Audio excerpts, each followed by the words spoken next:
ఔషధ మూలికలు అంటే గొప్ప ఔషధం ఈ మిరపకాయకు ఉందని మీకు మరొక మాట తెలియజేస్తూ, ఈ మిరపకాయలకు మరొక అద్భుత గుణాన్ని మనం గమనించినట్టయితే మీరు బాగా గమనించగలరు. ఈ మిరపకాయకి కొంచెం వేడి చేసే గుణం ఉంటుంది, అలాగే ఆకలిని సృష్టించే గుణం కూడా ఉంటుంది.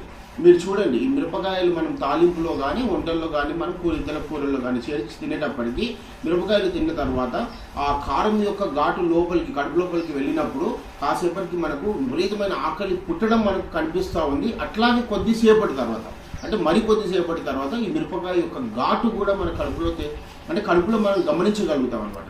దీనితో పాటు ఈ మిరపకాయకి మరొక ఔషధ గుణాన్ని అంటే ఔషధాలను మనం పరిశీలనలోకి తీసుకుంటే గొంతుకు సంబంధించిన అంశాలపైన మిరపకాయ చాలా బ్రహ్మాండంగా పనిచేస్తుంది. అయితే ఈ మిరపకాయని చూడండి ఎంత మహా అద్భుతమైన మన శాస్త్ర పరిజ్ఞానం, ఎంత భారతదేశం యొక్క ఎంత శాస్త్ర పరిజ్ఞానం ఎట్లా ఉందో మీరు ఆలోచించగలరు. ఈ మిరపకాయకి ఇక్కడ మీరు బాగా